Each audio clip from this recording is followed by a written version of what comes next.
Sure. Let me know when I should start. Yes. Start it? Yeah. Good morning, everyone. Good morning. Welcome to class Shavua Tov Varach. A happy and joyful week. We are happy to make an exciting announcement that next Sunday we will be doing our book launch. That's the hope, at least. We're hoping to do our book launch.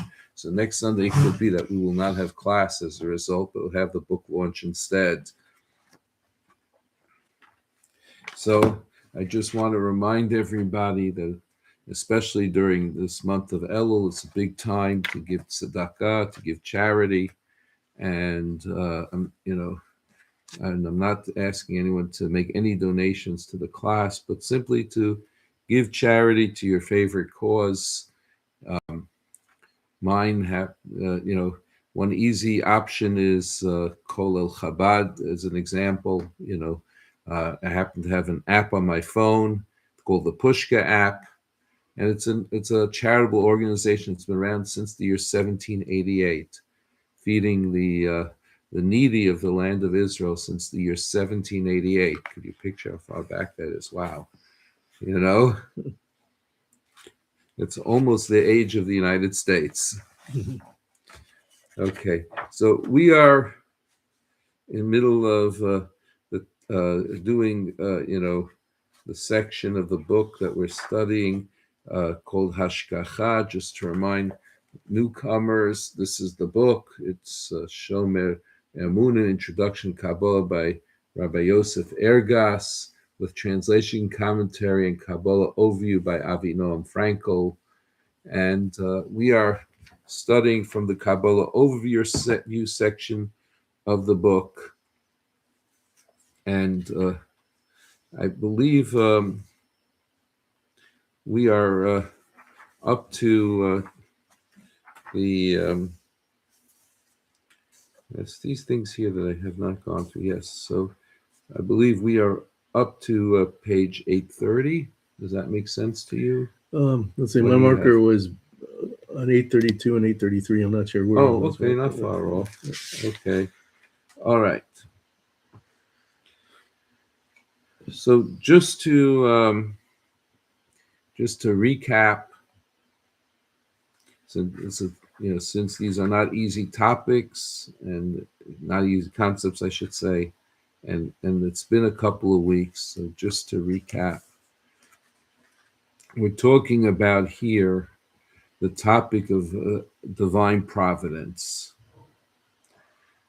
Now, really, if you want to look at the essence of what divine providence is the revelation of God's knowledge of things.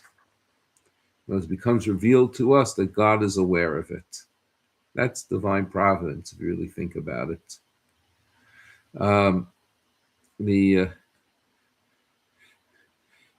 However, there are levels and levels of this revelation. The levels and levels could be defined as a spectrum between in specific divine providence and general divine providence. General divine providence is the divine providence that keeps things going for everybody. It's a base level of divine providence. It's very basic. And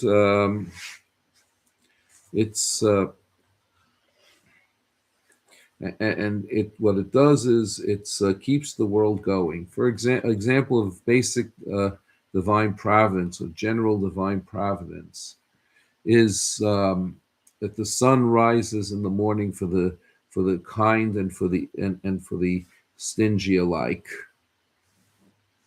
for the good and for the bad alike. Whichever moral level the human being is on, they could count on that the sun is going to rise in the morning for them. So it has nothing to do with the person's actions, and it's not specific for the person. The person's on It's actually, the sun doesn't only rise for people; it rises for the animals, it rises for the trees, for the herbage of the fields. There's no no distinction. That's an example of generalized divine providence, and it's symbolized by the spherical side of life, because everything goes in cycles, and if you happen to be on the better side of the cycle, you're going to benefit. The zodiac signs are also seen as part of that. So, if the signs are more favorable at this time, then better things will happen. That's called generalized divine providence. Then we have what's called specific divine providence, or detailed divine providence, which has to do with the person. Who are you as a person? And who are you? Are you living a life that is kind, compassionate, moral, intentional, in positive relationship with God, in positive relationship with humanity? And is this something you seek to cultivate, something you seek to promote? Each person in his or her own way, of course. Then you latch on to what's called specific divine providence. In specific divine providence, the details count also. So if humanity is in a better place and is behaving nicely, so then and they integrate in a way that integrate in kindness and compassion, caring for each other in a way that calls down a greater level of blessing. So, for example, countries and communities and groups of people that actively try to increase the compassion, the kindness level within their grouping, that brings down an extra level divine blessing that is beyond what would have happened if they did not behave this way. It's something, they get blessed with better health, with better economy, with more happiness, with with better life fulfillment. So, with happier family lives. So this is called specific divine providence. When the blessing comes down in response to human behavior. And there the specific individuals are taken into account. So, now the higher the consciousness, the greater the possibility of specific divine providence.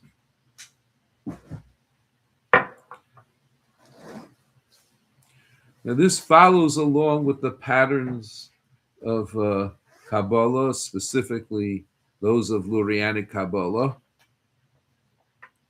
which speak about speak about two different styles of spheros. There are spherical spheros and linear spheros. Again, for those who are new, the spherical spheros are depicted as concentric circles or concentric spheres if seen three-dimensionally. And the linear spheros are the three-columned image that you usually see of depicting the spherot. Those are linear spherot. The generalized divine providence is coming from the spherical sphirot, which are in a state of nefesh. Nefesh is the lowest level of the soul. It's the aspect of the soul that directly interfaces with the body and connects with it to animate the body.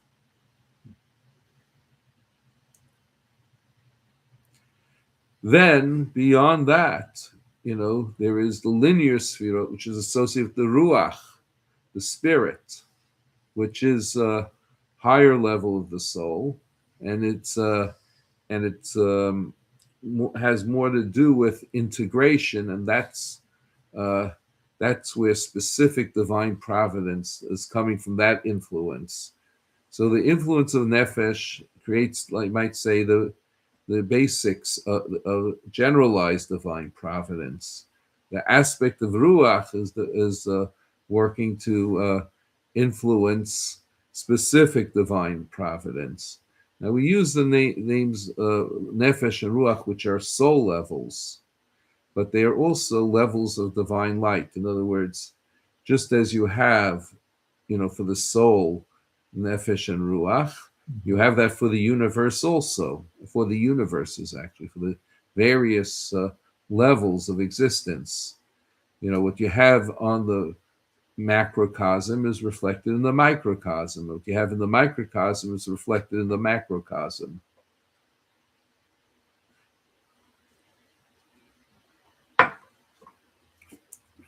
In Hebrew, there's olam katan v'olam gadol, right? Okay, I'm not familiar with that. Okay, so everything we have is there's some sample of everything in reality inside the human being. Yeah, I heard that everything that is in the universe somehow is in our body. Right. Like we have fluid flowing of Exactly. all whatever. Exactly. So that is the Okay. that's the parallel.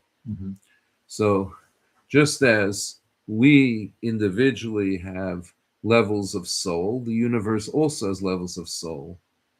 It's what we refer to as the stream of light that is streaming into the universes.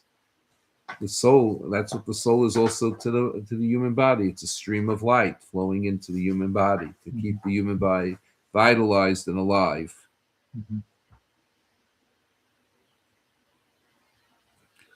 So now, there are really actually three levels over here.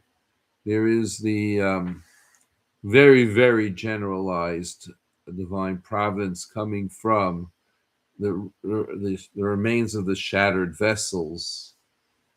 Then there's the level that's the spherical sphirot, which is still very generalized. And then you have the linear sphirot, which represent the state of tikkun. We're going to talk about what tikkun means. It's literally translates as repair, fixing, and then and that level of tikkun brings the level of ruach with it, and also brings the higher levels of soul or spiritual light with it, which are known as neshama, which literally translates as soul. Then there's chaya, which is intuitive life force. And then there's yechida, which is the divine will, the pure divine will, that everything that motivates everything. So you have nefesh, ruach, neshama, chai, yechida. Nefesh is in a state of generalized divine providence. And then from ruach onward, you get to specific, ruach upward, you have specific divine providence. And that's what we want. Now, what makes specific divine providence? To get specific divine providence, the details have to have significance. If something is just a detail easily dismissed, you don't have a state of tikkun yet. The state of tikkun means that the details count. I'll give you an example. On the genetic code, a slight minor difference in the genetic code could ruin an entire child, entire human being. Yeah. This is so things have to be so integrated that there's no distinction almost in the value of the whole and of the detail. if you're dealing with a system where the detail is dismissible, it's not so significant. A grain of sand this way, a grain of sand that way, the beach will look the same to you. That's not yet a state of tikkun, right? The state of tikkun means that the details cannot be are so significant they can't be dismissed. Each detail is extremely valuable for the whole.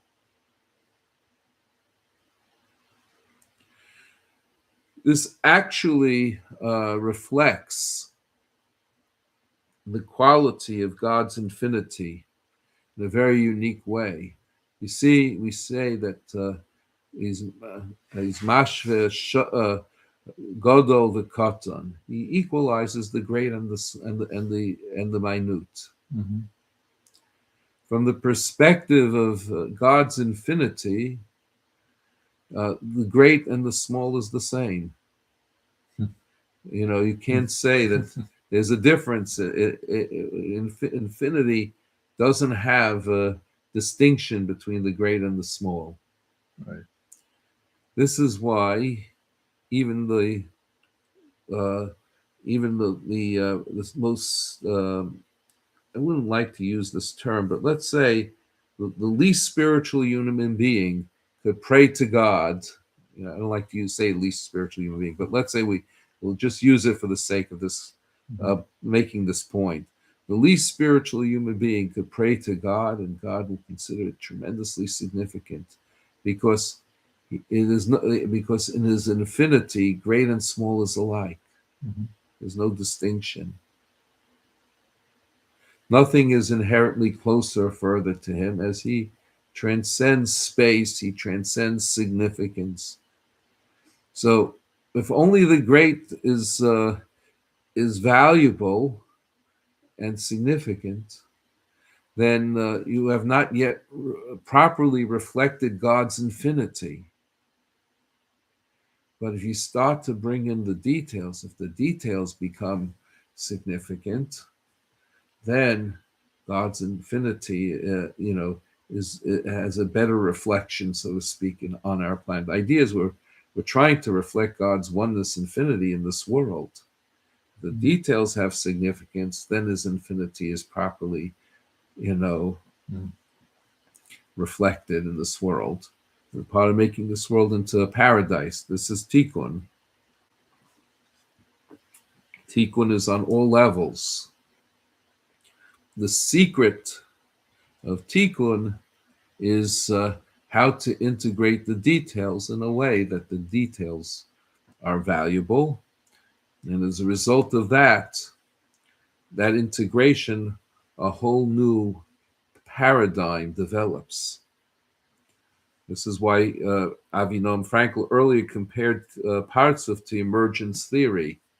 It's a theory in physics that holds that not merely that that the sum is greater than the parts. For example, we always knew that at least since Newton and probably earlier, that if two people can each pick up 50 pounds, probably together they could pick up 120 pounds. So the sum of the sum that they could pick up is greater than they could pick up individually alone, what they could pick up together. That's not yet what we mean by emergence theory. What we mean by what a partsuf can do. What we mean is that when you look at the details, you could have never guessed how what this system could do in the state of proper integration. System integration so far supersedes anything that of the parts that you could never imagine what it could have done.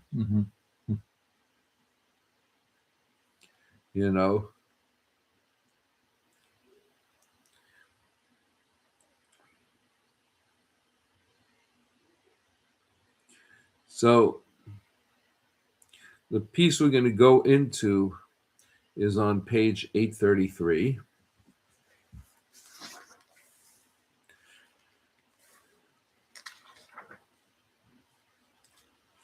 And he's going to use a lot of Hebrew words along the way, but we're going to unpack as we go. I have to say that I am so inspired by this piece that we're learning. It opened up so many doors of understanding for me that I never understood before, and also helped me appreciate the certain facets of what the Rashash does. I don't know for sure, so I don't think I should elaborate publicly, but I have an inkling from learning this that, of what possibly something of what the Rashash is doing. I don't say I know all what he's doing, something of what he's doing. I have a brother who's very much learns Rashash, and I also sat with Ramesh Shashat sometimes. And I confess, I would watch this. I say, I feel like as I'm watching this, I'm like a deaf person watching people dance to music. I don't hear the music. I know that there's music there. I just don't hear it. And I think I'm starting to hear the music. If I understand this correctly, and I don't claim to, I hope I do, but I'm not sure. If I understand this correctly, I think what the Rashash is doing is he's showing you the patterns of Tikkun. You see, the other two main pathways of understanding the writings of the Arizal, Ramchal and the Vilna Gaon, that's one category.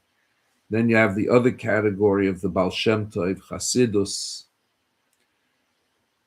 They're showing you, what it is, but the Rashash is showing you the pattern itself, how you get to what it is. That's what I think he's doing. Someone is there showing you the pattern itself, not necessarily the outcome in practical terms of the pattern, but the pattern itself. I'll give you a very simple example. Okay, we could learn mathematics in this way. How much is one apple plus one apple? 2 apples. Okay.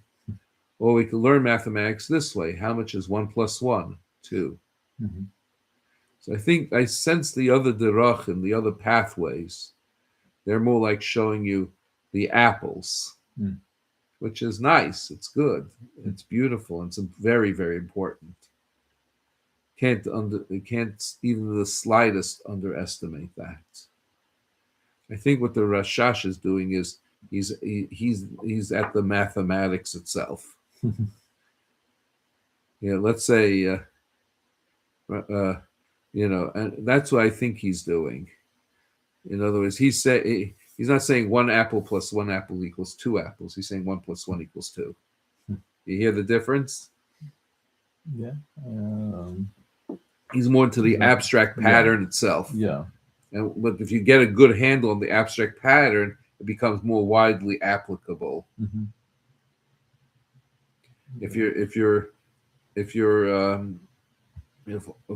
what you're holding on to is the results of the pattern, then the pattern itself doesn't become as widely applicable. Yeah. You could see sometimes in a math class, some people really have a good grasp of the math, but some is more like they know maybe how to get, like you said, the result, but it's not like more deep ingrained. There's some different level of understanding and right. So that's my inkling. Now I don't know for sure that I'm correct. I'm just barely. I started opening a work by Rav Itcha Meyer Morgenstern to explain the Rashash's pathway. Just started. I was inspired by this piece to look in that direction. I said, wait, maybe I can hear the music. Maybe I just need a little more background, a little more help so I could hear the music. Nice. Okay, so let's go page 833, first paragraph. Mhm. Anyway, how's the clubhouse doing over there? Keep an eye on it. Yeah, I don't think there's anybody except for me so far. Oh, okay, okay. Now Rizal's comments explain that the lower level of hashgacha, which means divine providence, in this instance is what he calls or choser or chitzoniut, meaning that it's a returning light or it's superficial. It is just a residual minimum part of a relatively higher level of hashgacha, of divine supervision, which he calls or yashar and pinimi. Okay, so this is something that I skipped over in my introduction inadvertently, so let me fill in. Okay, so there are two modes of light. There is the mode of light that reaches us directly. In other words, it projects directly from the higher realms to our realm. That's called Or Yashar, which means direct light. Then there's light that projects from what is leaving us. And it's a residual of what once was. That is reflection. It's no, I'll explain in a few moment. It's called Or Choser, meaning returning light. Mm-hmm. Okay, what's a example of Or Yashar Or Choser? It could be seen in the Doppler effect. Have you heard of the Doppler shift in physics? Yeah. Okay, what's a Doppler shift, Oron? It's like if something's moving. Yeah. I think you perceive it like I forget what the effect is, but Is it like you have like a wave? You send it like a signal toward an object, Right. and then it will come back to you in maybe different frequency, or but based on that you can tell like how fast it's moving, or is it coming closer to you, further from you? The closer further yeah. is what I'm looking for. Okay. Okay, so let me take over from this point. Okay. Okay, so light that is coming closer to you will give off the blue hue of the spectrum, right? This is how they know the world expands. This is how the universe is expanding, right? So light's coming closer to you will show as in blue. Mm-hmm. Light that's receding from you will show in red. So the light that's coming close to you and that's showing blue, that is the direct light. That's Or Yashar. Mm-hmm. The light that's receding from you, Mm-hmm. that's Or Choser. That's returning light. Mm-hmm. That's in other words, it's returning to its source and moving away from you and giving you a red shift. Mm-hmm. So which is a higher energetic frequency, blue or red? Blue is, right? Mm-hmm. So Or Yashar, direct light, that is that is a higher frequency. Or Choser, returning light, meaning that it's returning to its source, is a weaker frequency. So it's a less energetic. Mm-hmm. So when God's giving his light to the universe, his consciousness to the universe, when it's coming directly, it's more energetic, and therefore will bless the universe more. When God's light is returning to its source in the infinite light, then it gives off weaker energy, and as a result, there's less blessing. So far, clear? What do you mean by less blessing? The world is less blessed. By There's less livelihood to go around. There's weaker health. There's resources are strained. People don't have as much knowledge anymore, as much wisdom. Lots of changes happen as a result. What causes the light to recede? What causes the light to recede is that we're not behaving properly. So, So God doesn't, as it says, when Adam ate and Eve ate from the fruit, the Shekhinah, the divine presence, left this plane and went up a plane. And each level of sin, banished the Shekhinah, the divine presence, to a higher and higher worlds, Mhm. receding further and further from the earth plane. And then there were 7 righteous people who brought it back. It's a midrash in Shir Hashirim.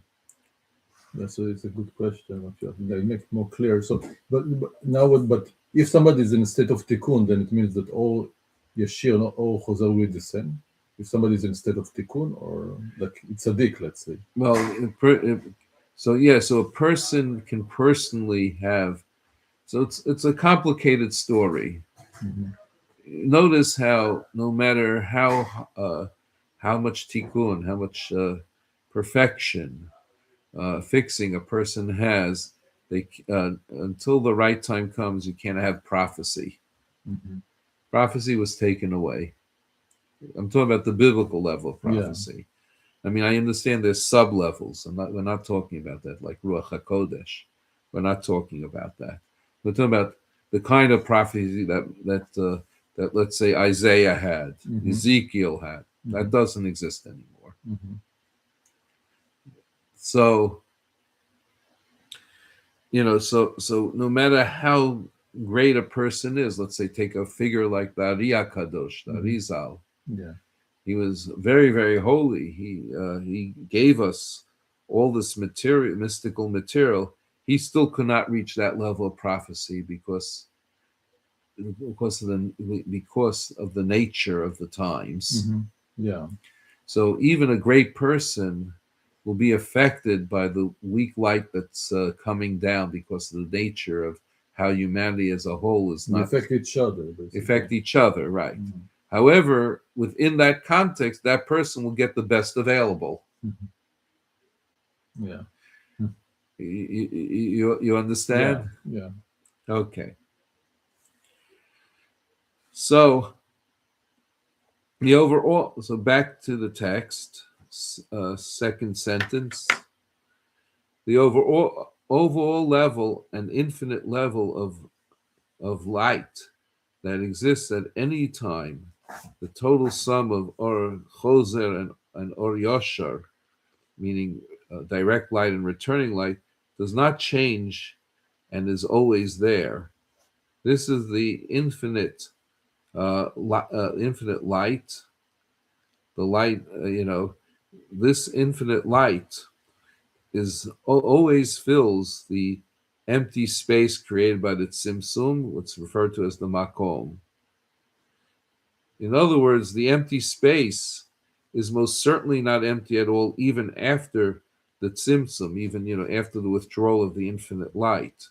The same identical light of the infinite exists both before and after the Tzimtzum. It's just that after the Tzimtzum, most of it has been concealed. In other words, the light is always there. It depends on the vessel. So so it happens to be right now, the infinite light is mainly concealed. And it's a good thing, because if the infinite light wasn't concealed, we wouldn't be as we know ourselves. It would just be the oneness of the infinite light. We would just be subsumed in the infinity of the infinite light.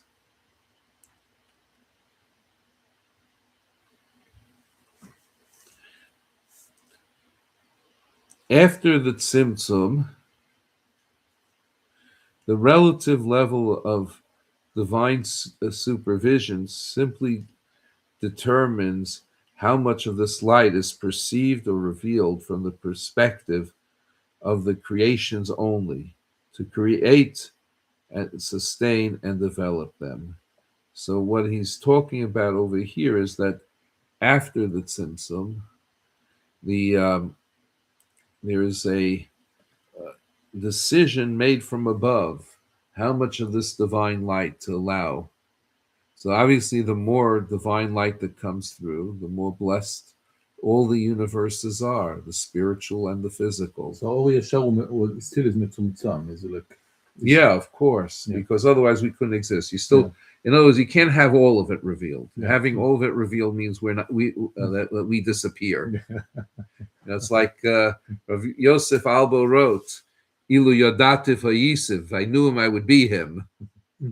Right? Yeah. You can't have all the light. Mm-hmm. You had all the light. You know what's it called? You be the light. Yeah. There'll be no you anymore. Mm-hmm. That's a good point. Yeah. So obviously, the problem is that we don't even have as much light as we could have. That's the issue. Mm-hmm. Yeah. So simply bringing back the light that we could have, that itself is that itself is what we're striving for. That itself is the messianic era. Mm-hmm. To simply be that the universe is filled, the universes are filled with the light that they could handle, on a more full basis. This will be like a state of tikkun when there is tikkun. Right, then there is tikkun, right. You really fulfill your mission, basically. Exactly. So you basically, whatever the light comes to you, the whole choser will be the same. Right. Because you went to the point that you fulfill whatever Hashem designate for you. So Exactly. Your mission. Exactly. So, I think that this is a very, very important point over here, that to understand that we don't even, quote this from the Ramchal, we don't even have the level of light that we can have. Mm-hmm. So it's not a question of overwhelming us with light. It's a question of bringing, of raising our potential so that we could receive our maximum level that we were made for. That is our heritage. We were designed to receive. It could be that after a long time of being in darkness, your eyes get used to the darkness. So now the light that you could have handled will hurt. Yeah. So you still have to somewhat prepare yourself to make yourself a vessel so that your eyes could take the right level of spiritual light. Mm-hmm. But it's light that we were designed to have. It's our portion. Mm-hmm.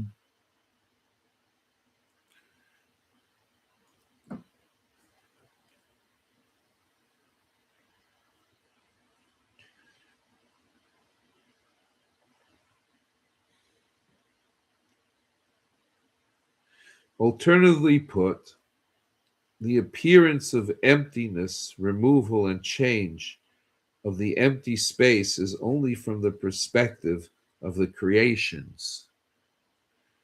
By definition, every creation that exists is already a partzuf, meaning it already has received some significant level of life force, enabling its basic existence in the form of a specific partzuf whole over and above the basic light needed to maintain its existence, the existence of its relative spheric component counterparts.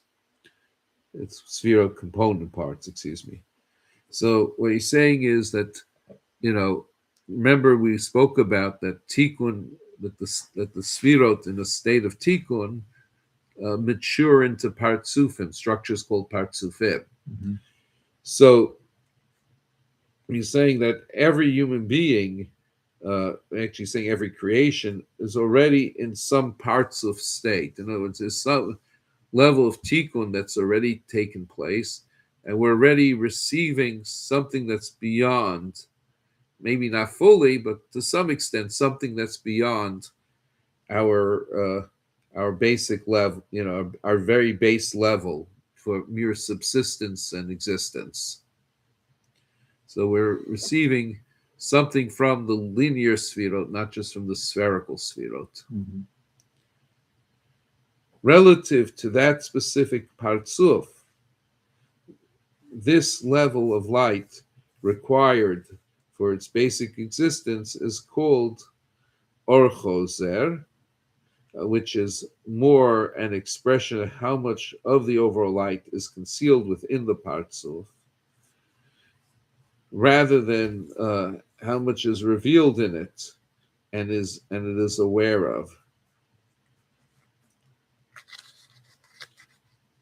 So the Or Choser is he's saying is is what is giving us the light that is, in other words, the returning light, the light that's returning to its source that's energetically weaker, is giving us the base level that we need, the basic existence.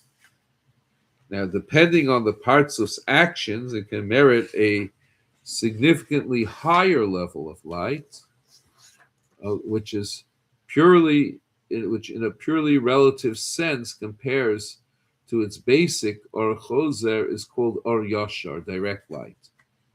So you can go for it. So Or Choser, returning light, we all have that. That's a base level. Anything exists has that.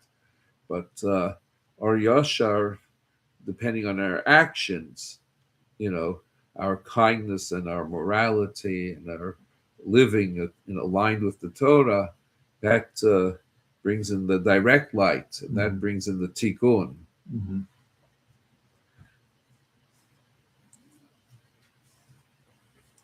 Again, the same overall underlying level of light exists and is always there. However, to achieve the level of a higher relative Parzuf, there must be a transfer of light from being beyond perception to be within the perception and the awareness of the created entity, the Parzuf. In other words, that the light comes in. It's no longer makif. It's no longer surrounding. It comes in. It's benimi. It becomes part of the awareness of the entity. This light transfer raises the entity from a lower to a higher Parzuf level, enabling it to perceive the higher level light. So, in other words, this is spiritual growth. Our concept of spiritual growth means that we download more of the light, right? Yeah. So, so the Parzuf structure, which we said the Sfirot developed the Parzufim, but everything's on a relative scale. Everything is relative. As great as the Parzuf is in stage A, it's not. That was good for yesterday. For today, we want to bring it up to stage B. Mm-hmm. What was yesterday's Sfirot, what was yesterday's Parzuf is today's mere Sfira. We want to now develop that into a Parzuf. Mm-hmm. Because this way we download more spiritual light. Mm-hmm.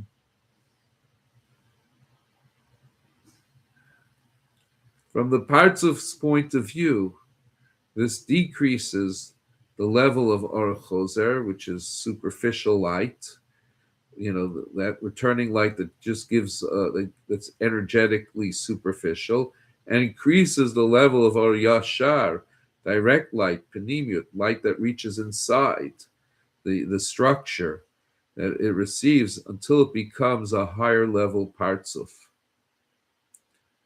On reaching the higher level Parzuf, and similarly on reaching all subsequent higher level Parzufim, the basic amount of light required to maintain its existence on this new level can then be viewed relative to the new to its new state as Or Choser Chitzoniut, meaning returning light of superficial, and subsequent additional direct light, Or Yashar, inner light that's reaching inside, is then required to in turn to achieve the next higher relative Parzuf level. Again, don't be put off by these words. I will explain. This is, like I said, this whole thing is on a relative scale. So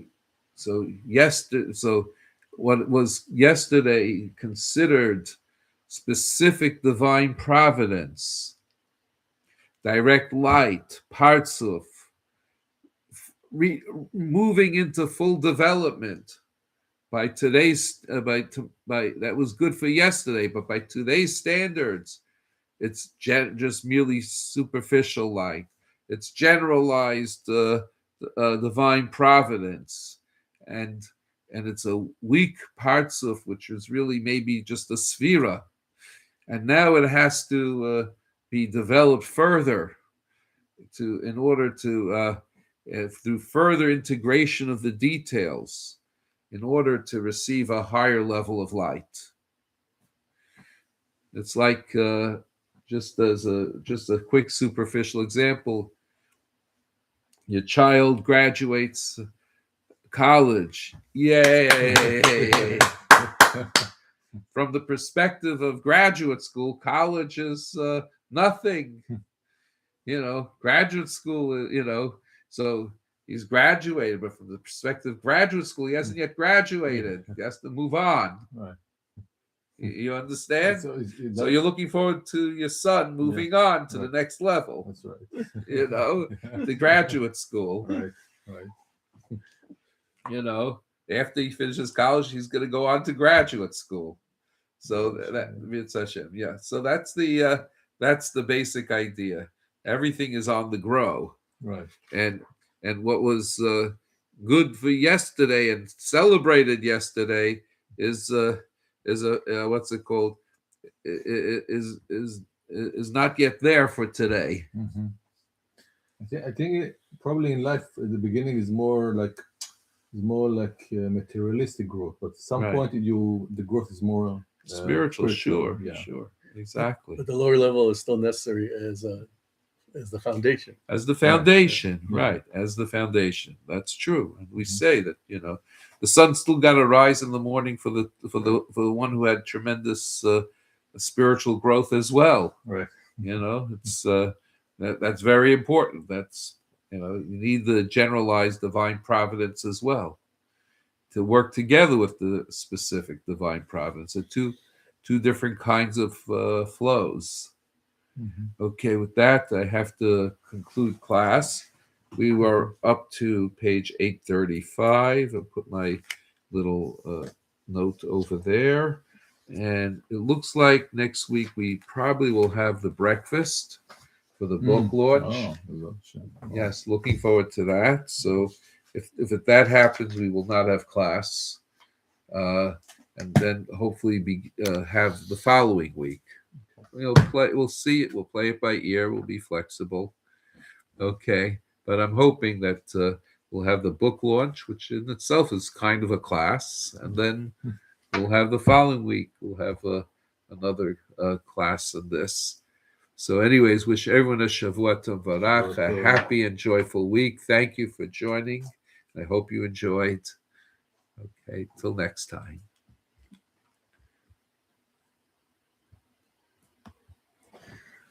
So I don't know if you want to continue with this.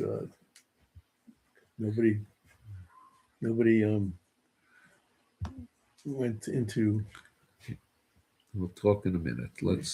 I have to.